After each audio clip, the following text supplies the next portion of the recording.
Hello and welcome to Normal World. QB is out today due to a family issue, so just want to put that out there up top. But for now, the news. A couple having sex on a budget flight to Spain were caught in the act and arrested after the plane landed. Fortunately, it wasn't Spirit, so they immediately didn't have to go back to work. A new study found that cats fed a vegan diet are healthier and live longer than those that eat meat. Great news if you want an old gay cat. I do. The country of Nigeria was hit by a widespread blackout today. Upon hearing the news, many of your uncles were promptly banned from Facebook. Drew Barrymore angered the WGA by announcing that her daytime show will return despite the strike. Barrymore defended the decision, saying, "If our show stays off the air, we might lose our viewer." Measuring in at 722 feet, an Idaho restaurant has assembled the world's longest Philly cheesesteak, or as Lizzo likes to call it, two, please. Several Tonight Show employees have accused Jimmy Fallon of creating a toxic work environment. Most embarrassingly, he kept breaking and laughing while creating a toxic work environment. Ellen never did that. She was a professional. And welcome to Normal World. I'm Dave Landau. This weekend, you can catch me at Visani's in Port Charlotte, Florida, Friday and Saturday with Matt McClowry. And of course, you can, oh, look, there I am. I'm a little boy surfing. Aw. That's me and Matt getting away from Epstein Island. Thank God you made it out. Right? Just go way back. Look how cute I was. So, as usual, we have Angela. Hi. And today's guest, he's a nationally touring comedian, television writer.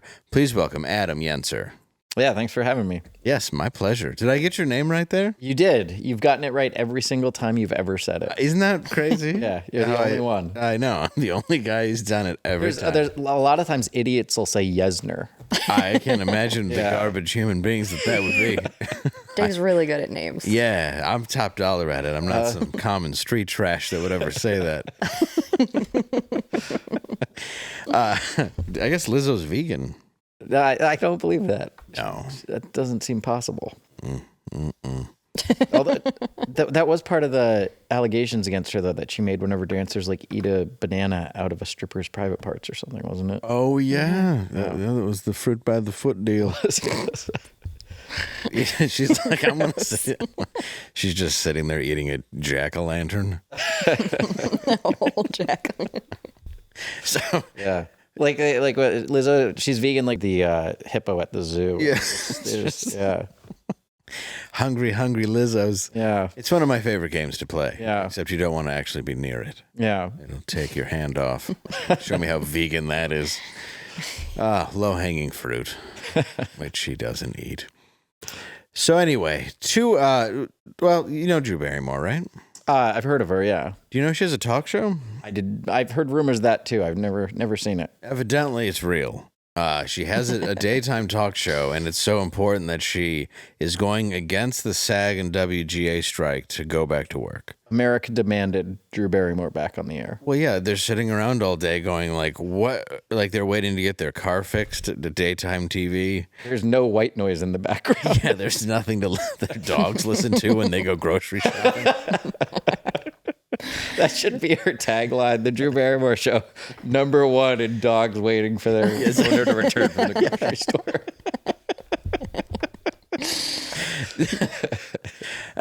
She's going against the unions and going back to work because obviously, you know, she wants to help the people that work for her. Yeah, they want to help the below the line workers. They're Yeah. all out of work right now too. Yeah. Yeah, she wants to help the camera people and her. And the two audience members were kicked out of the show today. They were wearing WGA pins, which, if you don't know, is Writers Guild of America. The members were handed WGA pins by picketers as they walked in the door, and a spokesperson for the show said, "It is our policy to welcome everyone to the show tapings. Due to heightened security concerns today, we regret that 2 members of the audience were not permitted to attend and were not allowed access. Drew was completely unaware, and that's just where they left it." I'm not sure if it had anything to do with the pins. I just don't think she knows what's going on. We assure you she was out of it all day. She had nothing to do with the choice. She's never made one. I've honestly, I don't think I've ever seen much, maybe one piece of an episode. The only thing I ever seen from the Drew Barrymore show, there was a clip where I think Dylan Mulvaney was on, and they kneeled on the ground and talked about how they're both for real legitimate ladies or something. So no. Yeah. Spin the bottle with Bud Light. Yeah. Well, I guess I could be wrong. We do have some behind the scenes footage of Drew. I said Drew being confronted about her cancellation. Drew! The SAG and WGA unions are upset that you're going back to work. Yeah, like, people need to work. Well, all the other shows are staying on strike, and even your best friend Jimmy Fallon isn't going back to work. Well, yeah, but, like, Jimmy admitted to, like, abusing his staff. So, like, if Jimmy says that he'll stop being mean to people, I will go back on strike. Okay, well, let me give him a call. Hey, Jimmy. I mean, Your Highness. Hi, Jimmy. Sorry, that was Drew. Oh. Okay. What did he say? Well, after he stopped laughing forever, he said the movie Fever Pitch sucked because of you. Oh, I know. She knew. I have to say the movie Fever Pitch sucked because of everyone involved. I don't think I ever saw that one. It was... I've seen more of the Drew Barrymore show than I've seen of Fever Pitch. That's a good thing. Mm-hmm. Yeah. It sucked because it was, Dumb and Dumber, Kingpin, Me, Myself, and Irene, and then it's like Fever Pitch, and you're like, why? Oh, this is the beginning of the end. Wasn't that the year that they actually won? Yeah. Like, it was like a miracle that they won, and it was wasted on. And it was Fever wasted Pitch. on them filming Fever Pitch when finally the Red Sox won. Yeah. Yeah, it was a shame. Shame it wasn't a better movie, because that would have been a really magical moment if it didn't suck so bad. It was such a bad movie. And him and Taxi with Queen Latifah. Remember Oh, yeah, Oh, yeah. man. that classic? He just kills movies. That's what he was. Even when he got the first Jimmy Fallon show from Conan, he was like, I was sitting around my house not really doing anything when Lauren called. Like, he was pretty much done. I always thought he was good at the impressions on SNL, and I think still his musical impressions are good, but he seemed an odd choice to take over as host. But He seemed likable enough, Yeah. but Conan was my favorite. Conan was the best, yeah. There was just nobody who did late night better. Conan's, he's just a fantastic person, yeah. And then you watch that and you're like, oh, like it just nothing could ever replace, especially that late night NBC Conan. There was nothing better. Yeah. And then Fallon he wasn't the worst. Yesterday, I think, was the anniversary of Conan's first late night show. It was 30 years since his late night show premiered on NBC. That makes sense. 93. Yep. I remember that right when it came out. That's when I started watching. Dude, it was such a great show. Yeah, I loved it. Was the reception good at first? Because No. I've heard that it was like... It was really changing the game at the time, and it was like people didn't understand like his style of comedy. Yeah, he didn't do well at first, and the ratings started to grow. But then Letterman, who he had inherited it from, came on as a guest to kind of boost the ratings a little bit and build him up, and people tuned in for that. And then he grew to the point where he's like one of the best hosts ever. Oh, yeah. By the time he finished, I have a tattoo of Conan. Do you really? Oh, yeah. Little Really? NBC Conan logo. Yeah. that's where I The little started cartoon? out in the industry. Wow. Yeah. Was that Conan? Yeah, I interned at Conan in 2005, and then I became a receptionist there, and then I was a producer's assistant from 2006 to 2010. So I moved from the late night show out to the Tonight Show, and I was there for all the Leno Conan drama. Were you there for the war? Yeah. I've only read the book. That is so fascinating. Yeah, no, I was there for that whole period, and it was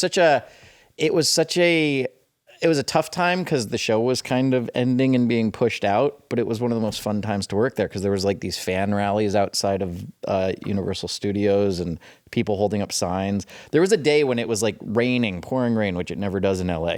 And there was just hundreds of fans outside in the rain just cheering for Team Coco and stuff. It was really cool. When that happened, honestly, do you feel that Conan just got screwed? I do, yeah. Okay, because that's how I felt at the end of it. And I didn't hate Jay Leno as much as people did, but I didn't... See, I didn't like Jay Leno because I was never a fan of his show. I always thought it was kind of corny. I thought it was a good stand-up back in the day, but the show was corny. I don't like the way he played it, but I know people that worked for Leno and said he's a good guy. So I don't have any personal experience with him. I didn't know him. I didn't watch the show much. I saw I would see his stand-up at Comedy and Magic Club when I lived in LA, and I was honestly impressed. Yeah. So I always knew him as a stand-up, which I thought was good. But I never... To me, it was so odd because I remember Carson, and when Carson was leaving, he wanted Letterman. Yeah, yep. And I wanted Letterman because I love Letterman. Yeah, Letterman. And then they oddly enough took the choice of Leno. Yeah. And then it came down to the weirdest time because Leno just decided to come back with the Jay Leno show and fire every newscaster that had a 10 p.m. spot in America. Yep. Like, that just seems so bizarre to me. And then it hurt Conan's ratings when he was ahead of Conan because it kind of, there was no longer this like primetime lead in. Well, I thought his Tonight Show was so good, though. It reminded me more of the Carson era. And and the way that he left was so classy, where he's like, look, it's everybody's dream to host the Tonight Show, and I got to do it for this long. Yeah. But I just felt that he was so stabbed in the back over that. He was so classy in all the statements he made, and also the fun that, I mean, it was the writers producing the material, but all of us there that we had during that time when we kind of knew it was going to end those last 2 weeks. There was so much good comedy on the show. There was bits where they were just trying to waste NBC's money. You know, it was like the Bugatti Veyron mouse. Oh, we were talking about that. Just had to rent a Veyron on NBC's bill for every day. Yeah, it would say, is it funny? No. Is it expensive? Yes. Ruining a Picasso with the like champion racehorse that costs like a bunch of money. It was also, everybody knows the Norm Macdonald moth joke from Conan. Oh, for sure. But then there's also a great bit during that final week. Norm was booked, like it was one of the last 2 or 3 shows. And he comes on with this big gift basket for Conan. And he goes, you know, I was here once before, but I forgot to bring this. I got you a gift for getting the Tonight Show. Can I read the card? And the card, he goes, Dear Conan, congratulations on becoming the permanent host of the Tonight Show. That's something no one can ever take away from you. So great. He goes on to read this whole, like, congratulations letter. It's one of the best moments. Oh, that's fantastic. Yeah. Oh, that's the best. That was a show that I really wish would have just continued to take off. Yeah. Was that your favorite job? As far as writing and television? I wasn't a writer on Conan. I was a producer's assistant. Okay. But that environment there, I mean, I've had lots of, you know, like great jobs in television. I've loved them all. But that environment of Conan, the whole time I was there, it was great. But especially that late night show in New York, it was such a magical time in comedy. And so many people from that show have gone on to do so many other great things, you know, in comedy. The writers from that show have gone on to create so many amazing things. Yeah, even in my house, I have a painting that just says, you know, if you work really hard and you're kind, great things will happen. And it's a picture of Conan, and it's just for this to, you know. Yeah. This is my attempt at a late night show. Of how much I love him and Letterman, and he was always good too. I was glad to see that at the time he had like Chad Daniels and Dan Cummings and a lot of comics that I really respect. Oh, they were so great at getting the up and coming comics on there. In New York, the booker was Frank Smiley and Paula Davis. They would before it switched. And then JP Buck, who used to work for the Just for Laughs. He was the booker in LA, and they got so many great comics on there. Yeah, JP was the one that ended up taking over. Yeah, yep. And he was going to book me on there. Yeah. And then things happened. Oh, really? Yeah. We won't get... We don't have to get in. I'll ask him about it. You can say I said hi. I will. It's 100% my fault. Oh, really? I take accountability for it. Oh, okay. He approved me, and then I was like, so you're going to give me that spot? Or are you going to... Because I was just getting to the point of tired in show business. And don't do that. Oh. But it's sort of the story of my career. Like, I got approved on Letterman, and then Eddie got... oh, that's right. So I'm like, well, there's no proof of that, but then at least he came on Kumia's show and was like, no, David got it. I was like, so see, at least I got it. I have evidence that it happened. But Conan you got the Bill Hicks treatment. Yeah. Although he taped his set. And then his set, then they cut it. And then later, like years later, they aired it. Well, and he apologized to his mom on there. You know, so, which I thought was very classy. I thought that was very cool, yeah. Because Dave, honestly, I don't know whose call that was. Because he said, he's like, look, I I honestly don't know why I let it happen or how it happened, but for whatever reason, I believe it was a pro-life joke or something like that. I always find that interesting because back then it was that he was doing a pro-abortion joke, and I think they were afraid that pro-life people and Christians would be offended by it. And now in late night and comedy, it's the left that's offended by that stuff. It's like the comedians that have any joke that leans right are given that kind of treatment, I feel like. I think it's been that way for 15 years now. Oh, yeah, it's been 15 years, but it's interesting how that has reversed from... Entirely. We used to worry about, the conservatives are too uptight. And now it's the left, yeah. Well, now it's like the conservatives are too uptight, but the left is like, they just went crazy. They got unnecessarily mad about everything. It's too bad. JP did a great job of finding comics. I knew a lot of my friends that he put on. My friend Jesse Pop was a writer on the show. Jesse started right around the time I left to go to Ellen. Yeah. Oh, did he? Yep. Okay, yeah. Jesse's very funny. Yeah, very, very good writer. The people that he would pick were just absolutely fantastic. So, and again, I take accountability for my own at the time 15 years of road comic bitterness of just like, could you just it does that to people, just do what you said. And I regret that because the Conan was like, that was my thing. But you learn a lesson in show business, which is just wait in line. And that is actually a very important lesson. Glad I could share that with you. Yeah, it was a big divergence, but it was an interesting conversation. Yeah. No, who cares? We don't need to talk about news. I'd rather talk about. I'd rather talk about people that worked during the war on late night. Are you kidding me? I think that's fantastic that you're part of that. So, did you end up going from Conan to? So I was at Conan for 6 years as a producer's assistant, and I wanted to be a writer. Like, that was always my dream. Yeah. And a writing job opened there, and I applied to it, but I didn't get it. It might have actually been Jesse that got the writing job when I applied. Okay. And then I figured it's going to be another 6 years before another writing job opens here, because it's a great place to work. Everybody loves it, so they stay there forever. Yeah, it's crazy how it doesn't have turnover like all the other shows. Yeah, and then I started sending out writing packets elsewhere, and Ellen's studio was at the Warner Brothers lot right next to Conan's. So a friend of mine, Carrie O'Keefe, who worked in the booking department at Conan, she had a friend at Ellen that heard there was a writing position there. And I sent them some like topical jokes, like Weekend Update style jokes. And the producers called me back 2 weeks later and were like, hey, we like your jokes, but they're not really Ellen's style. If we send you some samples of her monologues, can you resubmit? So like over a weekend, I read the 3 samples they sent, and I watched like every Ellen clip I could online, like all her old stand-up specials. Mostly dancing. Which are, I danced in my room as I wrote to really get into the character. It's the only time in my life I've danced. Her old stand-up is, her old stand-up is great, and her old Carson set is just amazing. Brilliant, so strong, went back and started working at Ellen. I worked there for 10 years, and it was the studio was adjacent to Conan, so I still saw a lot of those people around. Yeah, it's really cool. Yeah, Norm I met a couple times, and same, yeah. And I didn't know him well, but no, I didn't at all. But one of the compliments that he gave me is one that'll always stick with me, which was, "You should be." Oh, what was the name of the show? You should be on that show, Undateable. And I didn't know if it was a compliment.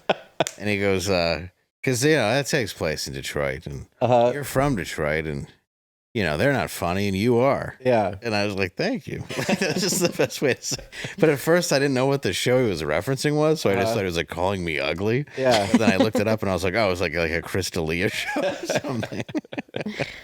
Oh, yeah. Yeah. That was with Brent Morin and Ron Funches, right? Yes, yeah. Ron Funches is great. Because Brent is very funny. Yeah, I have nothing against any of them. It was just a nice compliment for me.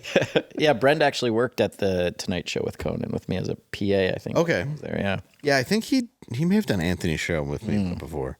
Nice. But yeah, that was a shortly lived show, I believe. Yes, it was. Yeah, I didn't get rid of the season. I think that was like the Whitney had the one year. Yeah, Chris D'Elia just kills shows, I guess. Yeah, on both. That's his biggest fault. Oh yeah, yeah, that's by far. Sure. People talk about Chris D'Elia's fault. There's always like that guy kills shows. It's like there's one guy about for some reason that guy can't just seem to keep a sitcom on. That's what they say. That guy's been accused of ruining sitcoms. Yep, yeah. A lot of teenagers have accused him of ruining shows. I met him at the Ice House back in March for the first time. This year? Yeah, he's very polite. Well, I'm sure. Yeah, I'm sure he is. I guess you can't be a dick when After that. you can't be like accused of that and also be mean. Where you're like, look, I don't know if he's a rapist, but he wasn't very nice. This was a nice guy. But I don't know. I find all that so, I don't know. So much of that stuff is so bizarre to me that I don't ever want to throw stones. Well, We just did for 5 minutes, but you know what I'm saying. I'm so glad we went here. Before the show, you asked, are there any topics you want to avoid? And I didn't even think of it, but I should have said, let's not bring up the accusations against Chris. Talk about that. Is he a friend of yours? No, I just don't. It's a weird topic. It is a weird topic. Yeah, I don't, but he was pleasant. Mm-hmm. You know, I found him to be gentle. So, you know, it is what it is. Yeah. It's what it is. Yeah. He's a fan of this show.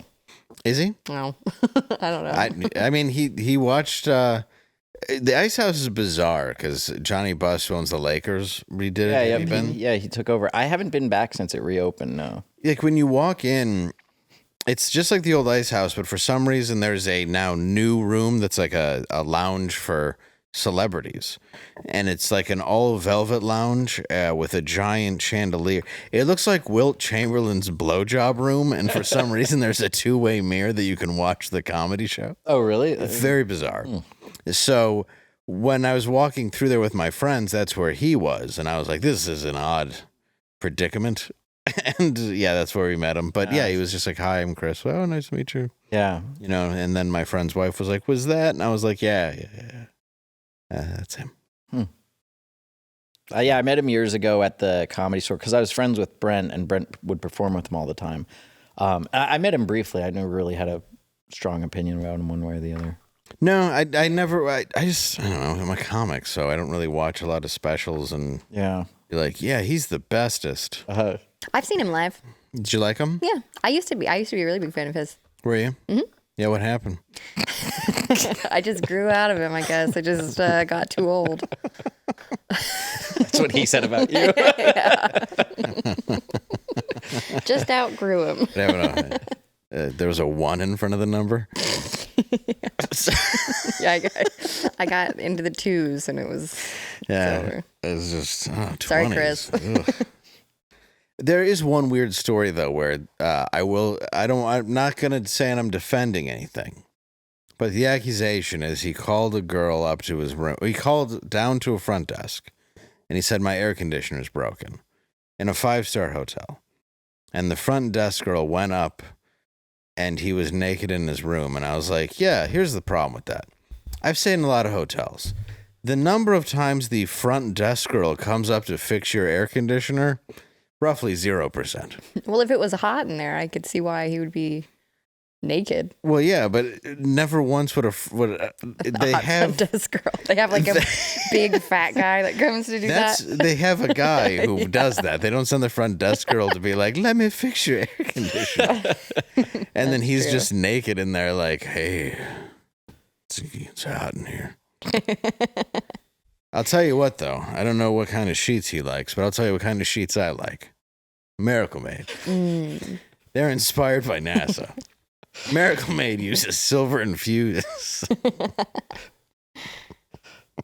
Sorry. Miracle Made uses silver infused fabrics and makes temperature regulating bedding so you can sleep at the perfect temperature all night long. Self-cooling properties for better quality sleep using silver-infused fabrics by NASA. Well, inspired by NASA. I shouldn't say NASA just gave them secrets to space travel, but that's how they were inspired. They have thermoregulating, and I don't know what that means, but I'm going to tell you what I know what it means. I sleep very hot. When at night, I just sweat. I eat a lot of butters. I enjoy meats, a lot of sugars. I have to turn my air conditioner down to 52, and I still wake up just covered in a flop sweat, afraid that people are chasing me. But because of this, it doesn't matter. because these sheets are infused with silver that prevent up to 99.7% of bacterial growth. So no matter how much sweat comes off my greasy, terrified body during my fever dreams, my sheets aren't even that dirty, and they're still comfortable. I wake up and I feel great. It's a luxury brand, at least it certainly feels that way, and it's used by some 5-star hotels. I didn't know if the sheets were going to work, but then I got them, and I tried them, and I love them.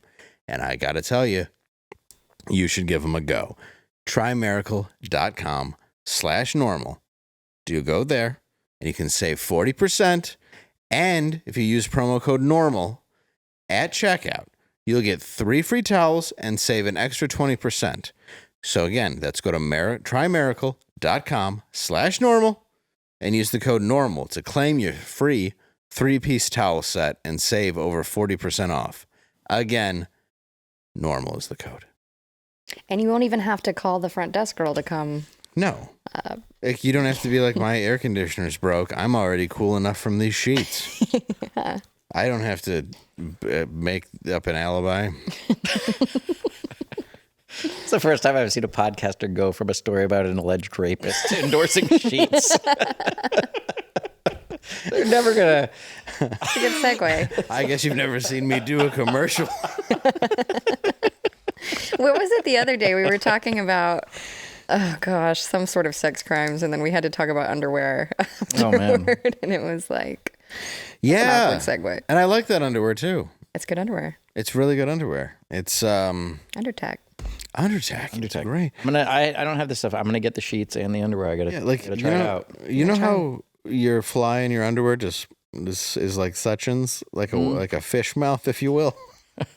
This one opens like that, like a trough. So it's not going to poke out. Oh, okay. I wasn't sure where you were going. If you were like, so you don't feel it, or so it feels good. No, it's like, so you down never. there. It's down there doing this. It's never going to tickle your zipper. You're never going to have a bad day like that. Nice. You know what I mean? Like, You're welcome, Undertack, for the free ad. Keep it in your pants, tack. Speaking Yeah, of, they didn't even pay for an ad today. well, I'm going to call him. Well, you guys can send me money. Or more underwear. I owe a bookie a great deal of money. Please. I would put up a GoFundMe, but then my family would know. Anyway, you know Hunter Biden, right? I do not, but he seems like he'd be a wild guy to know. He seems like a fun guy to hang out with. Bidens, but he seems like he'd be a wild guy. Yeah, he's well, earlier today, Hunter was indicted on 3 gun charges.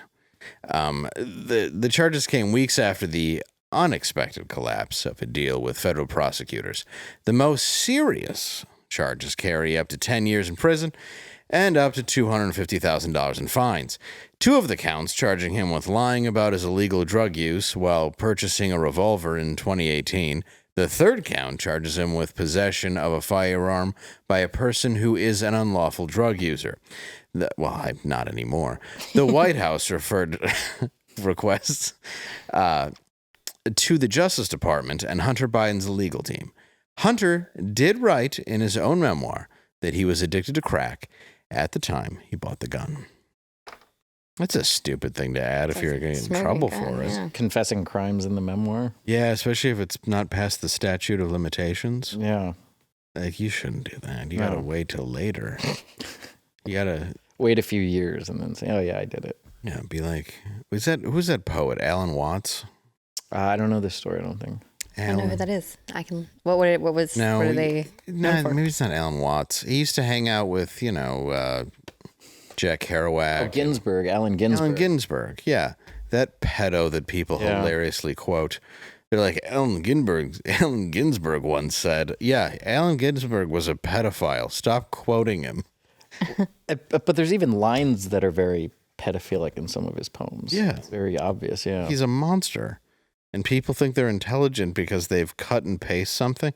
I always love that too online, where it's like, you just found that. Well, they always read the first. It's Howl, where they read the first line. They're like, "I've seen the best minds of my generation," but it's like a 20-page poem, and there's all this gross graphic gay stuff later. I should just start finding the worst part of a poem and just quoting it and just putting that part. Yeah. Just putting like Roald Dahl said what?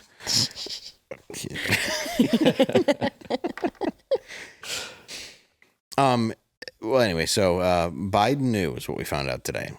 And an actual Joe Biden, do we have the clip, right? Do we actually have the phone call? voicemail. Let's hear the voicemail that he found out. This is a real voicemail. This is a real voicemail. We didn't actually make this up. It was... I was confused at first. I was expecting a sketch, and they were like, no, this is a real voicemail.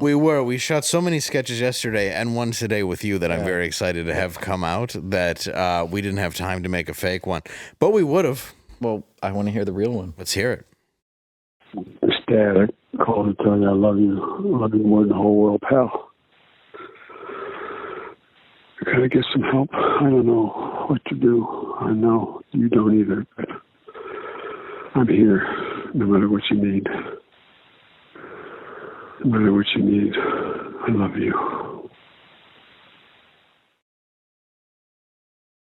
Well, that just made me have empathy. I don't like. It's sad to hear that. Yeah, I didn't. I mean, it's like I thought we'd make light of it. I don't like anything that they're doing now, but it's a sad voicemail. No, I don't like them at all, and that's what sucks. Is like being a drug addict in recovery. And yes, I know a lot of you know that. Blah blah blah. But like it sucks because I think it's still his son, regardless of the fact that he's a monster. Well. That's why I sort of I felt bad for Biden at first during his presidency because it felt like the Democratic Party, it's like they had to get somebody in there and he was old and he was the next in line. But there was this part where when he was Obama's vice president, he was just kind of a guy in the background. You didn't really have a strong opinion about him one way or the other. And he has had a lot of personal tragedy in his life. It's like, why don't you just retire? You're old. Yeah. But all this hardship, just go be with your family and deal with that. Don't ruin the country and deal with all that. And he was such a bargaining chip for the first black president because of the stuff he said that you never thought. It's like, well, we can put him in there. That way Barack will be safe because nobody will ever want that to be president. Yeah. And that's the insane part, that now that he is actually the president and it's just getting worse and worse. And now they've used Kamala to make sure nobody wants to get rid of him. Dude, that's they still want to get rid of him. Yeah. Like Democrats don't even. They're like. They want to get rid of her too, though. Yeah. They're like, we should go to Barack's house and have them both go out on a kayak. It's just but that voicemail's from 2018, and then 3 days after he had bought the gun. Mm-hmm. And there's also more. Can you scroll up? I was going to tell you, if that gave you some empathy, we can go to something a little more lighthearted. No, there was some stuff that I did want to cover in that though. Like this show's not always. I'm doing my best. Fun. You're doing fantastic. I'm not doing anything. During a Vietnam press conference on Sunday, President Biden was asked about the United States' relationship with China, where he gets a bunch of money. He responded by saying that he had to go to bed. Let's see this. The light I see. I'm just following my orders here. Have a game plan. He may have a game plan.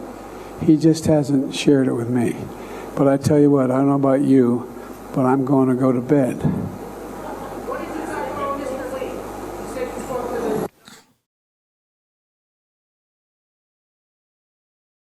Seems competent as a president. Yeah, I don't think there's anything to worry about. People seem to be exaggerating how dangerous this is. Yeah.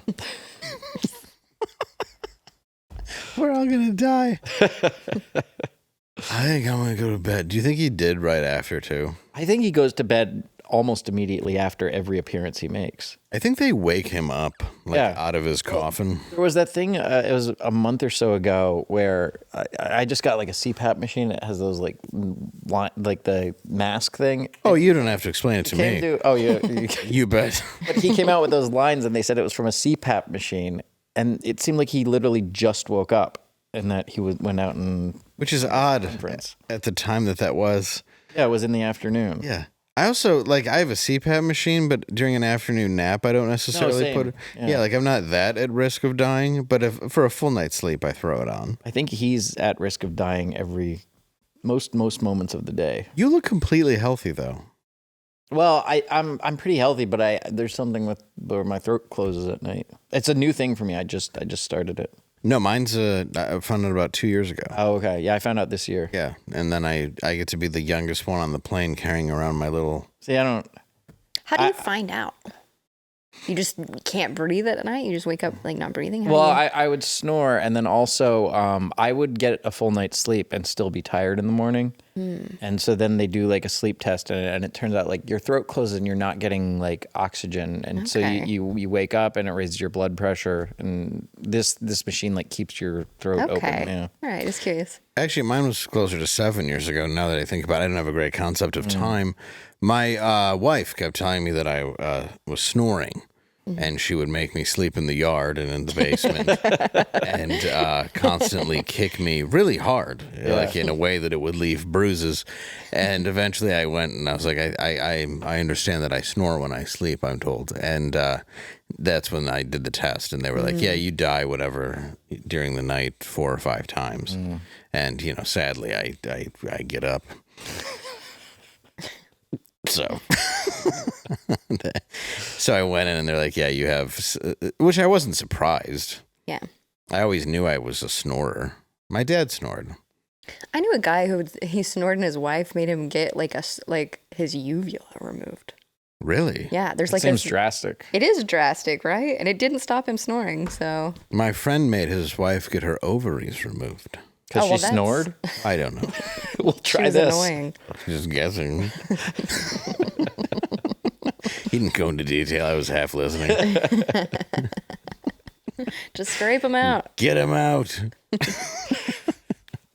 Tired of you. Yeah, that seems a bit much, though. That's the ball thing at the end. Yeah. I have the biggest uvula ever. That's quite a brag. I'm not even. You know what? I just realized how gross that was trying to sound. I'm not exaggerating. Weird flex. Yeah. No, Yeah. like honestly, like I had a doctor shine a flashlight in my mouth once, and he was like, "Are you all right? Like, do you want? We should probably get you like to the hospital." And I was like, "Why?" And he's like, and he showed me, and I go, "Yeah, that's what it is. Is that not everybody's?" And now I've seen other people's uvula, totally like tiny. Oh, really? Wow. Yeah, you guys have like tiny little like. Don't say you guys. Maybe I have a huge uvula. Let's see. No, I don't know. I want to see it after the show. It feels so weird doing that. The camera can't see it. Here, no, just show me and have him open his mouth. This is a talk show. Come on, this is Drew Barrymore level. Let's get back to Biden. No, I want to. No, but it's disgusting. I mean, maybe, and I think that's why I snore so much is because I have a uvula. Clacking You've got around in there. a wrecking ball swinging. It's just this giant nonsense uvula. Miley Cyrus is swinging on it. Yeah, just dangling from it. Yeah. It's riddled with herpes. Syphilis is on the rise in Texas. Is it really? Yes. Where? Everywhere in Texas. Why? You Texans. That's why I'm glad I don't go around and do all that mischief. Yeah. I don't think we do either. Well, I hope you don't. Careful, Texans, syphilis. That's why you got to wear, guys, condoms. Or else you're going to wake up with syphilis, and then your brain's going to rot like Al Capone. That's right. Yeah. That's how he died. Well, he died of, like, other stuff, but a lot of it was because of the syphilis. Nietzsche, too. Yeah. Philosopher, yeah. A lot of great thinkers. Taken down. struck down in their prime. I just love, I don't know why it's so funny to me, but just the idea of the federal agents sitting outside of Capone's Miami house watching him fish in his pool and being like, we think he's faking. And it's like, he's spending 10 hours a day outside. I didn't even know he did that. He fish in his pool? Yeah, and he would smoke carrots. Wow. Dude, he was clearly like riddled with syphilis. Gosh. And they were like, I think he might be faking. It's like, I don't think he is. He's not enjoying this. He's happier in jail. That is like a cartoonish way to fake it, though. I got to convince the feds, I'm going to go smoke a carrot and fish in the pool. Yeah, he's inside. He's totally fine. What can I do? It's like they're so stupid. Yeah. Oh, man. Yeah, guys, if syphilis is on the rise, it's bad. I just want people to know. Speaking of syphilis, do you guys remember the Sisters of Perpetual Indulgence? I do. They were the gay nun or the drag queen nuns at the Dodgers Pride Night. Harmless.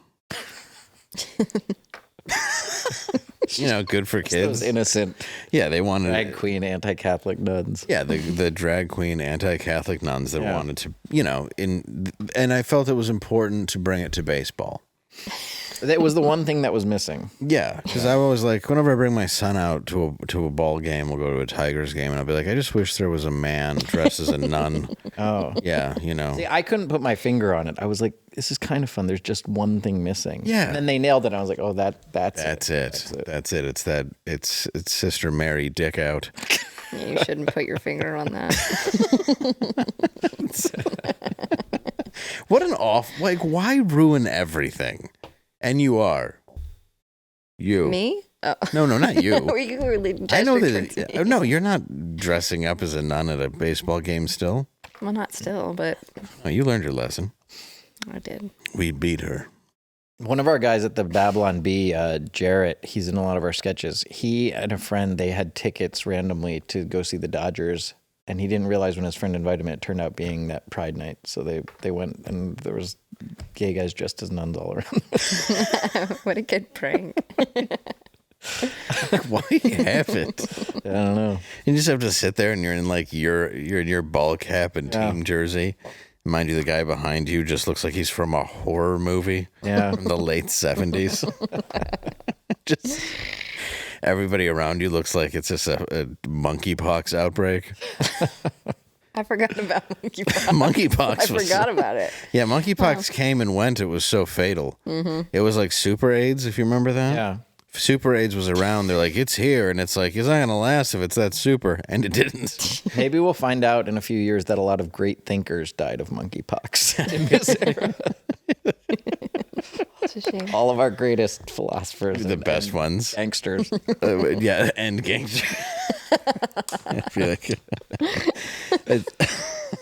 it's going to be, oh man, why am I blanking on his name? It would have been a good joke. Oh, I hate when that. Right. Easy E? No, not easy. That was AIDS. Let's be serious. Why would you do that? Because I was thinking about the guy who was in the wheelchair and, Hawking, Stephen Hawking. Thank you. Stephen Hawking probably had monkeypox. He could have. That was your a joke. Ladies man. He was a ladies man. You had that joke. I was watching your stand-up set about how he was an anti-Semite. Yes. Yeah. And you thought it was so great that he overcame such odds to become an anti-Semite.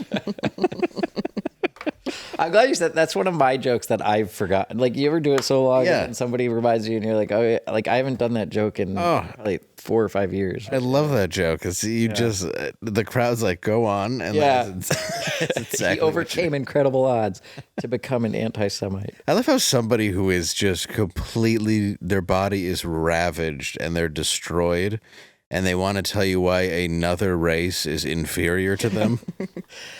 And it's weird because you said about the monkeypox. He was also, didn't he like divorce one woman and then get with another? Like, he got with his nurse. He was in a wheelchair and he still had like an affair or a divorce or something. Mm-hmm. Yeah, both. Yeah, because whoever was like working unstoppable. Yeah, because whoever was working the computer, because that was BS. Mm-hmm. Whoever was doing it was like hitting on the nurse for him. Yeah, they're like, his straw's doing that typing. I don't think so. Bunch of lies. May he rest in peace. I think that's the problem though with being that smart, is like God will give you the choice where he goes, look, you can know the secrets of the universe, but it's a lot of information. You're going to have to lose some information that's in your brain. And he knew so much that it's like, dude, you're not going to be able to walk. You're figuring out string theory and how to time travel. Like, you're going to forget how to chew. And then finally it's like, dude, it's just like you know too much. You're done. Like, you forget how to do everything else. How black holes work goes in exactly the same place as the remembering to breathe on your own. Exactly. It's like it's unfortunate. Yeah, it's like there's no way your body can contain those two elements. You just don't have the capacity. There's no way. So the sisters, anyway, of perpetual indulgence. Believe it or not, one of the members was arrested, and I was shocked, for masturbating in public. It's always the last one you expect. What? I was stunned. I couldn't believe it. It was a wonderful young lady named... Yeah, look at this. It looks like the guy from the old Got Milk commercial. The member was 53-year-old Clinton Monroe Ellis Gilmore. Any guy with 4 names. Yeah, anybody with 4 suspect. names is just somebody who I respect. He masturbated for an hour in Bluff County Park in Lolita, California. He was sitting in his truck with the door open. He made no attempts to hide his act. He was arrested and charged with indecent exposure, a misdemeanor that could lead to up to 6 months of prison time, a $1,000 fine, and a requirement to be on a sex offender registry. Wow, California is real strict. He goes by Queen Beth Cockham. Gilmore. Why did it take an hour? It's like, I don't want to take the... Queen Beth Cockham Gilmore is my married name. that's my... I never bothered to drop the Cockham. And he also appeared shirtless in his mugshot, which you saw. I didn't know that was a choice. I didn't either, where they're like... Maybe Trump would have gone for that. Yeah, can you imagine if you're getting a mugshot and you're like, listen, shirt, no shirt, and you're like, no shirt. They're like, all right, it's your choice. I want to look hot for my mugshot. Yeah, they're like, now how do you want to do this? Side? What's your better side? It's either that or like the garb. Queen Beth Cockle. Oh. So Danny Masterson got 30 years to life, and this guy got $1,000 fine, and that's the most physical proof you can have?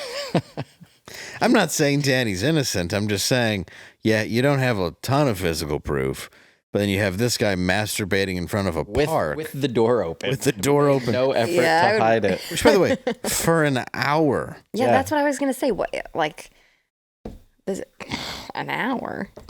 An hour. Yeah. It's Long like, time. don't you... the goal is to get it out. Yeah, I don't. Seems like You know a what I'm while. saying. Yeah. Yeah, I mean, you masturbate. And I masturbate in public. Yeah, Just I mean, It takes 5 try to get minutes. it over as quickly as possible. I take no pleasure in it. Door closed. Yeah, it's just to get the devil to stop telling me what to do. Do you think the Dodgers will invite him to masturbate in front of the whole stadium next year? He throws out the first wank at the next. You're homophobic if you don't appreciate this art. You don't like what he did? I don't understand. Now here. I don't think he's a pitcher. No. Yes. He's actually catching on all fours. He never misses a ball. Oh no. Guy's got the best glove in the business.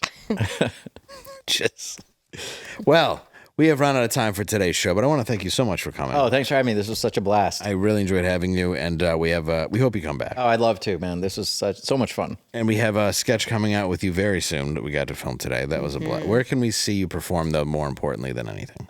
So you can check me out on YouTube, Adam Yenser, and I will be headlining the Drop Comedy Club in South Bend, Indiana, September 22nd and 23rd. And I'll be at the Colorado Springs Comedy Fest, September 27th to 30th.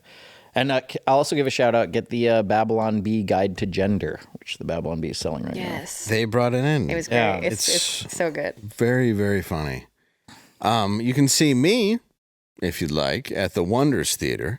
I will be masturbating in my car on September 22nd and 23rd, door wide open, wearing my nun hat. And also, I will be at the Leicester, is that right? Leicester Square Theater in the United Kingdom, London, next March, the 23rd. And now we're going to get to our final segment. Yes. The end of the world.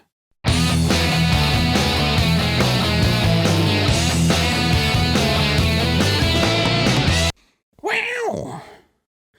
Dylan Mulvaney said she would like to star in a Super Bowl ad this year. After single-handedly destroying the Bud Light brand, what company would you like to see him be a spokesperson for? Now, before I go to my panel, feel free to leave your comment below. I'm sure they'll be fun. First, Adam. I would say Ocean Gate, because what do they have to lose at this point? Oh, God. Take your next Titanic sub trip with Dylan Mulvaney. Yes. Okay. Did you hear they wanted to go to Mars?